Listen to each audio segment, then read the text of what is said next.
Bonjour, je suis Léonard Anthony, praticien en hypnose et auteur de Goodbye Fatigue, l'art de ne plus subir sa fatigue et celle des autres. Je suis heureux de partager avec vous un échange en toute simplicité que j'ai eu avec le médecin anesthésiste, écrivain, praticien et formateur en hypnose, le docteur Marc Galli. Quelle est la relation entre l'anxiété, nos symptômes et la fatigue qui en découle? Comment donner au patient une autre perception de l'attente qui ponctue sa vie, ainsi que son parcours médical?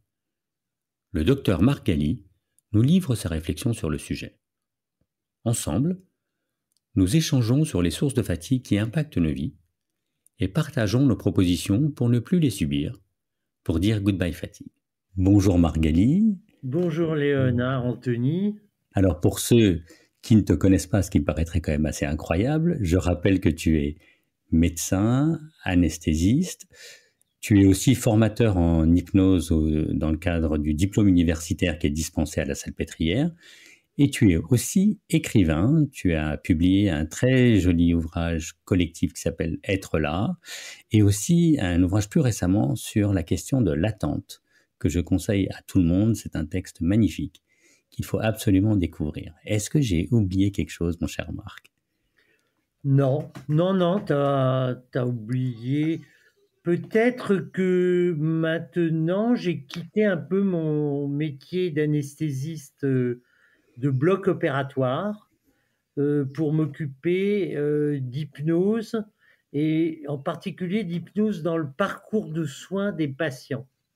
C'est-à-dire, j'ai travaillé dans les hôpitaux pendant des années et le parcours de soins m'intéresse beaucoup et toutes les problématiques qui existent dans ce parcours de soins, qui est une problématique de l'attente, mais aussi peut-être, et c'est là qu'on se rejoint, des problématiques de fatigue, tout ça étant extrêmement mêlé, parce que les patients ont des traitements, ont des interventions quelquefois répétitives, et donc tout ça, c'est un mélange qui fait que tous ces thèmes se complètent. Voilà. Et l'aide de l'hypnose, des outils hypnotiques, j'aime pas trop ce terme, mais bon, il est facile à comprendre, permet aux patients, d'une part, de s'approprier un petit peu mieux cet espace de parcours de soins, et de changer les perceptions, en fait, et de pouvoir modifier un petit peu sa position dans ce parcours de soins et être plus à l'aise. On ne peut pas dire qu'il soit dans de très bonnes conditions, mais être plus à l'aise dans ce parcours de soins parce qu'il intègre réellement sa position dedans. Voilà ce que je pourrais rajouter en introduction. Alors c'est une question que tu soulèves qui est vraiment importante. Je propose qu'on la prenne un peu de façon large. Je vais te raconter une histoire qui est arrivée à un de mes amis il n'y a pas longtemps. C'est un monsieur qui est hémiplégique, qui a fait un AVC il y a de nombreuses années, qui vit très bien avec.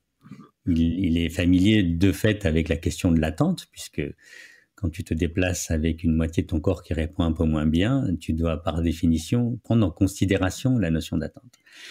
Il y a quelques jours, il a fait une chute et suite à cette chute, il est allé à l'hôpital, aux urgences. Et comme il est arrivé le soir, tu connais comment se trouve le système des urgences la nuit à Paris, en l'occurrence il est à Paris, et quand il arrive, on lui dit « Monsieur, il y a à peu près 12 heures d'attente ». Évidemment, c'est un peu un choc quand tu es en souffrance, et donc pour un monsieur qui est hémiplégique. Mais tout le système hospitalier, l'infirmière qui l'accueille, etc., est très gentille, très bienveillante, mais fait face à une situation où elle ne peut pas faire autrement que d'inviter le patient à une attente. À une attente dans un environnement qui est lui-même très particulier, parce que les urgences la nuit, comme tu le sais, c'est une ambiance très spéciale. On récupère un peu une partie de la misère du monde aussi, notamment dans des grandes villes comme celle de Paris. Et c'est épuisant, aussi bien pour le patient qui arrive que pour le personnel hospitalier, et la tension qui peut régner dans cette pièce devient elle-même une nouvelle source de fatigue. Donc on se retrouve dans un écosystème où il n'est pas toujours facile d'attendre. Qu'est-ce que tu dirais, et est-ce que l'hypnose, dans ce cas-là, dans une définition bien sûr autre que celle que le grand public peut en avoir. On n'est pas du tout dans une forme de spectacle ou de magie, on est dans une question de présence, ce que tu appelles être là. Est-ce que cette hypnose-là peut être utile et comment est-ce que ça peut être utile dans d'autres conditions que celles des urgences? Je voudrais t'inviter à partager ta réflexion avec nous et voir comment on peut l'ouvrir dans d'autres circonstances. C'est très intéressant ce que tu dis, parce qu'on voit déjà, si tu veux, que tout ça est lié, c'est-à-dire la fatigue, l'attente, tout ça est très très lié. Celui qui ne sait pas attendre, il se fatigue. Et dans ton livre, Goodbye Fatigue, on sent bien, si tu veux, que tu insistes. Alors tu l'éclaires peut-être pas toujours comme ça, mais on sent bien que se reposer ou écarter la fatigue, c'est aussi savoir attendre. Alors, comment l'hypnose peut rentrer là-dedans? Comment il peut aider le patient? D'abord, parce qu'il identifie l'espace de temps dans lequel il est. Par expérience, je constate que les patients, alors on pourrait dire, et ça rejoint nos discussions, le malade n'est pas là. En fait, il n'arrive pas à trouver sa place dans l'espace dans lequel il est. Il ne l'identifie pas. Il sait qu'il attend comme ça de façon très vague, mais il ne replace pas son corps dans un espace. Et le fait de replacer son corps dans son espace lui permet de percevoir là où il est. Ensuite, il y a le travail de lui faire voir, percevoir, imaginer tout ce qui est déterminé et indéterminé dans l'attente. Là, il y a une détermination de 12 heures d'attente. Bon, ça peut être moins, ça peut être plus, mais voilà, il est déjà dans une visualisation d'un espace. Et je pense que l'hypnose les aide énormément. Et quand tu visualises cet espace, tu visualises aussi tout ce qui peut rentrer dans cet espace. La fatigue, l'anxiété. Pour raconter une histoire un petit peu courte, je vois un patient qui vient me voir parce qu'il a probablement le début d'une DMLA. Tu sais, ces atteintes de la vue, là, où tu commences à voir trouble et les perspectives de traitement sont relativement faibles. Mais en fait, c'est diagnostiqué sans signe majeur. Il est extrêmement anxieux. Donc, il présente son anxiété qui le fatigue, qui l'épuise, il pense qu'à ça, ça tourne dans sa tête, etc. Donc, on discute longuement. Je lui dis, mais en fait, c'est pas un problème d'anxiété, mais en amont, c'est l'attente de l'évolution de votre maladie. Et donc là, il y a un petit moment de silence, il me dit, oui, vous avez raison. Et on a retravaillé ce temps d'attente avec l'indétermination et l'indétermination et la détermination. Et puis j'ai terminé par Godot. Je lui dis, allez-y, attendez Godot. Il s'est marré parce qu'il savait bien qu'est-ce qui se passait. Et voilà. Et donc tout ça est extrêmement lié. Tu vois, on peut pas séparer l'attente, ton sujet, la fatigue. Tout ça est extrêmement lié, à mon sens. Et l'hypnose est, à mon avis, important pour leur changer les perceptions. Alors, si je rebondis sur ce que tu viens de dire, je dirais que tu as introduit une nouvelle dimension dans ton histoire, qui est celle de l'anticipation. D'une certaine façon, ton patient, il est dans l'anticipation de l'évolution de sa maladie. Donc, du coup, à force d'anticiper, il attend une aggravation, parce qu'évidemment, on attend rarement une amélioration quand on est prise par une anxiété qui nous épuise. Et si j'entends derrière et connaissant ton expérience, que tu lui apprends aussi par ailleurs, c'est à revenir et à être là. C'est-à-dire à reprendre possession pour reprendre l'expression que tu employais au début de cette démonstration, de cette partage d'expérience, à revenir, à s'installer, à être là, à être présent à ce qui se passe et à ne plus se projeter en avant dans le temps, qui est une grande source d'épuisement que de courir en avant en permanence, alors que quand on est là, c'est particulièrement reposant. Est-ce que je suis juste dans mon interprétation? Tu as tout à fait raison. Et tu sais, je travaille aussi à l'Institut Raphaël, qui est un centre de médecine intégrative et complémentaire qui s'occupe de patients qui sont en cours de traitement pour le cancer. Et il y a une réflexion institutionnelle qui est sur la peur de la récidive. En fait, ils avaient déjà ce sujet avant mon arrivée. Et nous sommes en train de faire un parcours de soins pour les patients qui ont peur de la récidive. Ok, donc cette peur fatigante, angoissante, etc., etc. Et j'ai introduit la notion de l'attente, en fait. C'est l'attente de la récidive qui est anxiogène et donc fatigante.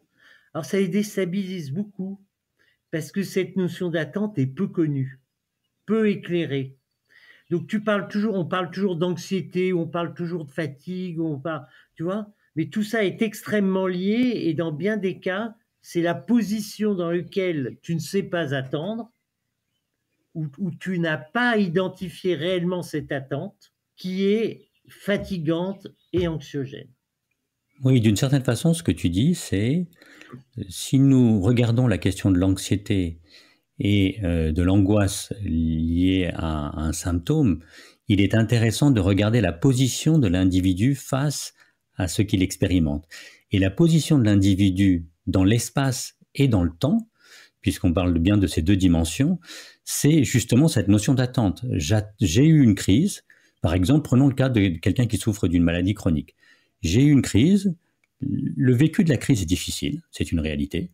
Mais ensuite, si je me mets à attendre la crise suivante, à ce moment-là, l'anxiété prend appui sur cette attente, qui est une attente, dans ce cas, ce qui est assez intéressant, c'est que nous voyons une attente nocive dans ce cas-là, alors que l'attente peut être aussi positive dans un autre contexte, celui qu'on connaît nous plus dans le cas de la méditation, de l'auto-hypnose. Mais là, on voit l'attente comme un terreau sur lequel le patient ne cesse de s'enfoncer dans son symptôme. Est-ce que j'interprète justement? Tu as tout à fait raison. Et c'est pour ça que...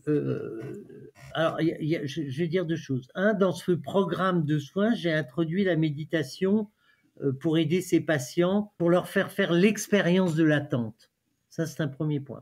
Et le deuxième point, c'est qu'il faut changer les perceptions de l'attente, c'est-à-dire que l'attente est nécessaire. En fait, l'attente est un ami. L'attente est un ami dans le parcours de soins pour avoir une bonne place au programme opératoire. Elle est importante pour que, par exemple, les lames de biopsie soient lues correctement. Donc, l'important, il me semble, c'est au lieu de s'opposer à l'attente, qui est un facteur de fatigue, quand tu t'opposes à l'attente, tu luttes contre ça, tu veux que ça aille plus vite, etc., etc. Je pense qu'il faut donner aux patients la perception d'une attente positive et pas une attente négative. Pour ça, j'utilise une métaphore très simple. Nous allons traverser le boulevard Réaumur ou le boulevard Bineau ensemble. Vous, monsieur, vous allez traverser au milieu des voitures, ou moi, qu'importe, au milieu des voitures, et moi, je vais attendre le petit bonhomme vert qui me donne l'autorisation de traverser sur les clous. Lequel sera lequel va traverser le plus confortablement possible au terme, il va se retrouver de l'autre côté du boulevard, lequel sera dans les meilleures positions. Celui qui a jonglé entre les mobylettes, les trottinettes et les bagnoles, ou celui qui a attendu que le petit bonhomme vert se mette en place, et voilà. Donc, à la suite de ça, d'attendre que ça passe au vert, est positive, parce que tu traverses tranquillement. Oui, alors voilà une chose intéressante. Après avoir parlé de l'attente comme un élément dans lequel tu te projettes dans ta plainte, toi, tu as introduit une autre définition de l'attente qui est un peu en miroir, qui est celle de dire si on prend possession de cette attente, alors tout peut changer. Et il me vient une histoire que j'ai expérimentée d'ailleurs avec toi. Un jour, tu m'as invité à venir au bloc opératoire Et c'était une expérience vraiment intéressante parce que j'ai vu 2 dimensions. La première, c'est que le patient qui rentre dans un bloc opératoire, a priori, il n'a pas tellement envie d'être là. Soyons honnêtes, c'est pas une expérience qu'on anticipe avec joie et passion. On a plutôt envie de fuir. Et j'ai vu que tout d'un coup, tu as mis tout le monde en pause dans le bloc, c'est-à-dire le chirurgien, les infirmières et le patient. Et tout le monde a ouvert un espace-temps où on attendait un tout petit peu pour installer le patient, pour que le patient puisse, tout d'un coup, pour reprendre une des expressions que tu as employées depuis le début, pour qu'il puisse se mettre dans cet espace-là, ne plus avoir peur de ne pas, d'être là, de vouloir quitter l'endroit et tout d'un coup de se poser. Et tout d'un coup, une fois qu'il se pose, voilà peut-être une nouvelle dimension. Une fois que tu te poses confortablement, pour reprendre ton analogie avec le feu, alors tu peux attendre. Et alors, d'une certaine façon, tout le monde gagne du temps aussi. Parce que si le patient n'essaye plus de fuir, l'ensemble de l'équipe médicale peut travailler dans des conditions plus confortables, traverser la rue plus sereinement, pour rester dans ta métaphore, et tout change. Oui, tu as tout à fait raison. C'est tout le problème de la perception et de se remettre là dans un espace. Mais si on prend le problème de la fatigue, je crois que les personnes ne ressentent pas leur fatigue parce qu'ils ne sont pas attentifs. Ils sont pas attentifs à leur espace dans lequel ils sont et avec tous les facteurs qui viennent s'ajouter. Et voilà, ça me paraît très important de replacer le patient là où il est. Alors, je ne parle pas de l'instant présent parce que C'est des l'instant, expressions galvaudées, oui. voilà, c'est puis quand on sait que le cerveau et tout ça, c'est des milliers de secondes, etc., ça n'a, à mon sens, pas de sens. Voilà. Donc, il faut mieux prendre un espace de temps qui est plus confortable, tu vois. C'est plus confortable, c'est plus vaste, il y a plus de possibilités dans un espace que dans un instant. Ok. Donc je visualise, je leur demande de visualiser un espace. Ça peut être un chemin, une pièce, enfin n'importe quoi, ce qu'ils veulent, et de se mettre dedans et d'en faire un ami, pas un obstacle. Et ils le comprennent bien, hein, les patients. Ils le comprennent bien. Oui, c'est très juste. Pour aller dans le sens de ce que tu dis, quand les gens viennent me voir et me disent je suis extrêmement fatigué, je viens me voir pourquoi, je vais reprendre le début de ta formulation. Je les installe dans un espace et l'espace que je leur propose, c'est le fauteuil dans lequel ils sont, tout simplement. Et ce que je leur dis, c'est voilà, installez-vous dans ce fauteuil, sentez ce fauteuil, parce que quelquefois, ils sont assis sur une fesse, avec un pied en l'air, croisé, et j'en dis non, installez-vous les 2 fesses dans le fauteuil et adossez-vous au fauteuil. Maintenant que vous êtes adossé, voyez si vous pouvez ressentir votre fatigue, parce que tu as raison, beaucoup de gens disent je suis fatigué, mais ne la ressentent pas. C'est comme si c'est quelque chose qu'ils veulent rejeter, mettre de côté, etc. Je dis non, installez-vous avec, ressentez-la. Mais à partir du moment où vous la ressentez, vous pouvez la partager avec le fauteuil. Ben oui, le fauteuil, il serait ravi d'absorber votre fatigue. Et là, tout d'un coup, s'ouvre un champ des possibles, une dimension où, à partir du moment où j'ai accepté de ressentir la fatigue, d'entrer en contact avec elle, je peux soit la laisser se dissiper, soit alors, pour reprendre une expression que tu as employée un peu plus tôt, en faire une alliée. Parce que c'est parce que je ressens la fatigue que je peux m'adosser sur elle pour provoquer des changements dans ma vie qui sont des racines et des sources d'épuisement constant. Oui, non, mais c'est tout à fait vrai, ça. Mais quand on appelle, on invite le patient à rentrer dans ses perceptions et non pas de les laisser à l'extérieur, mais de les analyser, de les ressentir, on lui donne, à mon sens, une autre ouverture. Et c'est marrant, t'écoutant, je pensais à l'hôpital Saint-Louis, là où j'ai une consulte, il y a un étudiant qui faisait le DU d'hypnose, donc je le connaissais bien, qui est médecin anesthésiste comme moi, et qui me dit, je comprends rien à ton histoire d'attente. Je lui dis, ben viens à la consulte. On va voir. Et donc une patiente rentre, que je connaissais bien, elle n'était pas comme d'habitude. Et je lui dis: «Mais madame, je vous sens tendue, fatiguée». Elle me dit: «Oui, j'en ai marre d'attendre». Je lui dis: «Ah bon? Plateau Vous d'argent. attendez quoi? Vous attendez?» Elle me dit: «La remontée des plaquettes». Donc je lui dis: «Bah, ouais, mais c'est une bonne chose.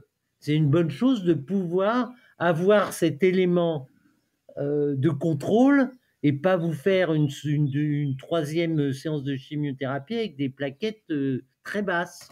Et puis on a travaillé là-dessus. Bon, on a fait la séance et voilà, la dame est repartie, elle me dit: «OK». Et bon, je sais plus, j'avais fait la métaphore d'un ticket de train, avec, tu sais, la possibilité de changer les dates, enfin bon, je sais plus, je m'étais amusé avec ça. Et quand la patiente est partie, j'ai dit à mon copain: «Alors?» Il me dit: «C'est bon, j'ai compris». Tu vois? Mais il Alors qu'est-ce qu'il comprenait rien comprend? à l'attente, il comprenait Alors rien. comment tu analyses les choses? Qu'est-ce qu'il comprend justement de... Il a perçu que cet élément d'attente était un élément extrêmement important, où cette notion de l'attente n'est pas, c'est une notion nouvelle, en fait. C'est pas nouveau parce que François Roustan a écrit Savoir attendre pour que la vie change dans un autre contexte. Il n'a pas du tout abordé ces problèmes de parcours de soins parce que c'était pas son sujet. Mais il y a très peu de littérature là-dessus. Il y a pas grand-chose. Moi, j'ai une patiente pour lequel je l'ai interviewée, qui a débarqué à la consulte parce que elle était en attente d'un résultat de biopsie, elle n'en pouvait plus. Donc, très agitée, très, très agitée, très fatiguée, très agitée par voilà, par ce temps d'attente. Et elle a fait Google, machin, elle est tombée sur mon bouquin, elle m'a dit: «Je veux vous voir». Et elle me dit: «Il n'y a pas grand-chose là-dessus. Il n'y a pas grand-chose». Parce qu'on parle de l'anxiété, on parle de la fatigue, on parle Oui. de, enfin, toi, mais toi, toi qui connais tout ça, tu relis tout ça très, très, très facilement. Moi, ça me paraît central. Oui, mais c'est très important parce que comme je le disais tout à l'heure, tu t'attaques à la racine, c'est-à-dire que selon la manière dont on attend, on va se trouver dans des bonnes ou des mauvaises dispositions. Bien sûr. Je crois que c'est ça qui est capital. Et ça me fait penser à une petite anecdote. Un jour, un journaliste me dit mais qu'est-ce que vous dites à vos patients, etc. Et puis je lui dis mais monsieur, je crois que vous faites erreur. Moi, je ne reçois pas de patients, je ne reçois que des impatients. Et je Mhm. leur apprends à devenir patients. Bien sûr. Et au fond, c'est quand je vois des gens qui sont en errance médicale, par exemple, qui passent, ça veut dire qu'ils passent d'un médecin à un autre parce que ils n'arrivent pas à trouver la bonne relation.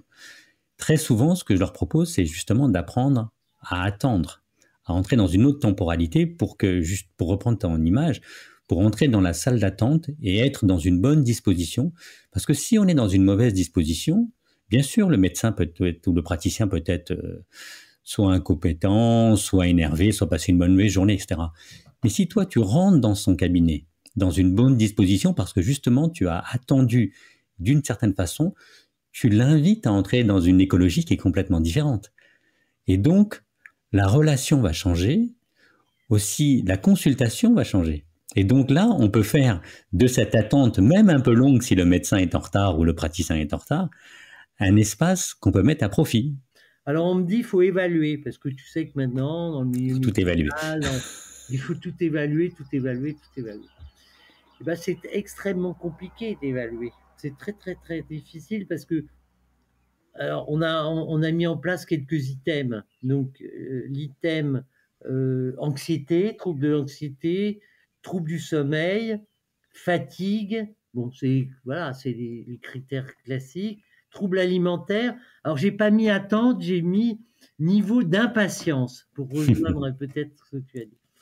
Et puis, bon, après, c'est des échelles verbales, beaucoup, assez passionnément, c'est comme la Marguerite. Et en fait, bon, on n'a pas encore analysé les questionnaires, mais je vois bien que ça va être très, très compliqué parce que les gens, l'anxiété, c'est, voilà, ils le ressentent, ils le perçoivent, mais en fait, ils n'ont pas, comme tu l'as dit, ah, comme tu l'as dit, en amont, toi, tu as parlé de racine, moi, je dirais en amont, le, en amont, c'est le problème de l'attente qui engendre fatigue, anxiété, etc., etc. Mais on le voit souvent aussi, tout au début de notre conversation, on a parlé de notion de présence, être là, être présent, etc. Et actuellement, on parle de communication. Il faut communiquer, il faut savoir communiquer, communication thérapeutique, communication machin, etc. Et je dis, mais c'est très bien, il faut apprendre ces techniques de communication. Mais avant, il y a le problème de la présence. Parce que si vous êtes envahi par par les techniques de communication, vous serez déjà un étage après, vous ne serez plus là. Vous serez dans la technique de communication et vous ne serez pas dans la présence.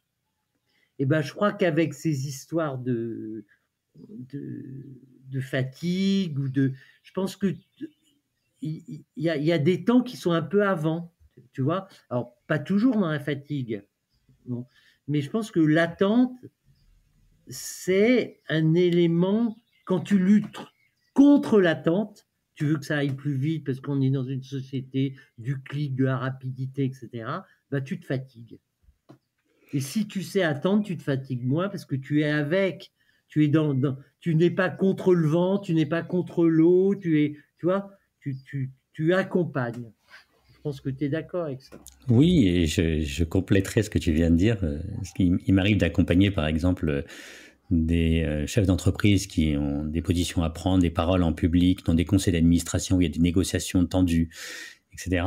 Et la première chose que je leur apprends, c'est justement à attendre. C'est-à-dire, d'une certaine façon, ce qu'on attend d'eux, c'est qu'ils soient dans l'agitation.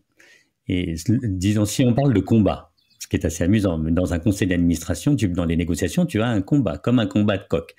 Et qu'est-ce qu'attend ton adversaire? C'est que tu montes en mayonnaise, d'une certaine façon. Et si tout d'un coup, tu attends, tu t'installes dans une très grande présence, tu déstabilises la personne qui est en face de toi.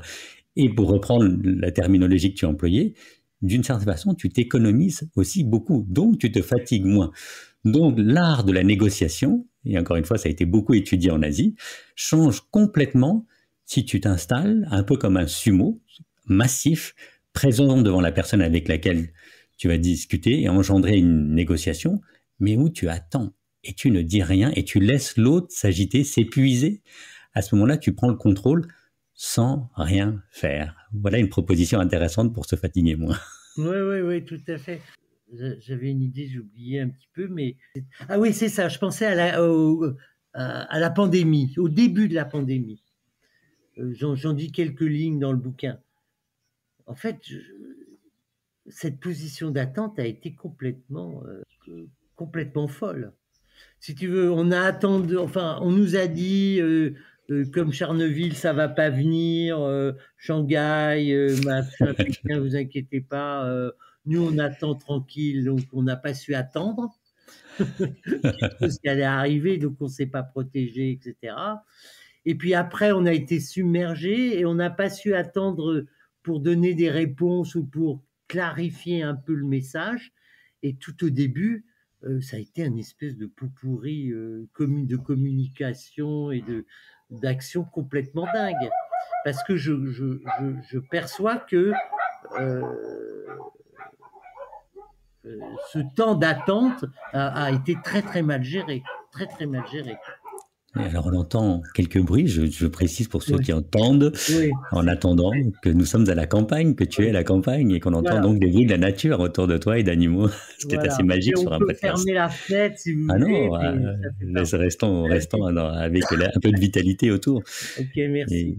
et oui, c'est vrai que au moment du début de la pandémie, ça a été, d'un point de vue de la communication, en effet, dans un monde comme où il faut dire aussi que nos politiques n'ont pas beaucoup de choix parce que nous sommes tous devenus totalement impatients, incapables d'attendre. Donc on veut des réponses à toute vitesse puisqu'on est dans le monde, tu l'as souligné, du clic, de l'instantané. Donc tout le monde doit réagir très vite. On ne peut plus attendre de l'autre qui sache attendre. Mais ensuite, les choses sont devenues intéressantes puisque nous avons été confinés et par la force des choses, nous avons ouvert un nouvel espace-temps où l'attente était une contrainte avec laquelle on ne pouvait plus discuter. Et Oui, oui, oui, oui. C'est ce confinement. Alors, ce qui est intéressant dans ce que tu dis, c'est que l'attente n'était pas individuelle. Voilà un point important, oui. Elle était collective. Et ça a permis individuellement, enfin, après, il y a les gens qui étaient dans des conditions extrêmement difficiles, Bien etc. sûr, Mais tu as raison de le rappeler. voilà, mais allez, élargissons, soyons positifs. Le fait que ça devienne collectif a facilité l'attente individuelle. Et chacun a pu se poser parce que, en fait, t'appelais un copain, il était dans la même position que toi. Tout était fermé, il était chez lui, etc., etc. Et donc, cette vision collective a permis une attente individuelle plus facile. Plus facile. Alors que quand c'est individuel, si tu appelles un copain et qu'il est à la terrasse bon, tu es malade, tu es obligé d'attendre, etc., etc. Si tu appelles un copain, il dit je suis au ciné, je suis en train de boire un café avec des potes, je suis au bord de la mer, cette attente pour toi est plus compliquée, tu vois, parce que tu te sens exclu, parce que voilà, alors tu peux travailler le sujet, mais bon, ça reste quand même compliqué, tu vois. Bah, ça demande du travail, voilà. Voilà, même si tu voilà. Mais le fait que ça soit collectif, ça a facilité individuellement la période d'attente.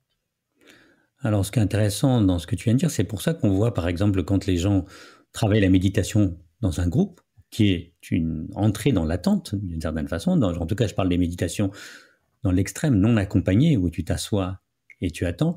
C'est sûr que c'est beaucoup, beaucoup, beaucoup plus facile que quand tu es seul chez toi, au départ, j'entends. Et si on élargit un tout petit peu le sujet, il y a quelque chose qui m'interpelle dans ce que tu viens de dire. Je me dis, tiens, un des sujets du moment, et qui va l'être par la force des choses, c'est le changement climatique. Et nous voyons que, mine de rien, à part s'agiter dans tous les sens, il n'y a qu'une seule chose qui va devoir intervenir, c'est notre capacité à ralentir notre façon de vivre, à ralentir notre consommation, à ralentir partout, parce que la planète, elle ne supporte plus notre extrême tension et cette énergie que nous déployons dans tous les sens pour on ne sait pas toujours quoi d'ailleurs, mais c'est un autre débat. Et au fond, une des réponses possibles dans ce que tu es en train de dire, c'est collectivement, nous pourrions mieux agir pour faire baisser la tension et faire baisser la température, puisqu'il s'agit de ça, si nous entrions tous ensemble dans une capacité et un apprentissage de cette attente pour soulager la planète et le monde qui n'en peut plus de notre activité humaine qui déborde dans tous les sens. Ouais. Oui, tu as tout à fait raison, mais là, il y a du boulot planétaire. Mais n'est-ce pas le plus beau message collectif qu'on pourrait dire? Apprenons ensemble à attendre. Bien C'est sûr, peut-être la porte de sortie. et à moins se fatiguer, etc., etc. Non, mais je suis tout à fait d'accord.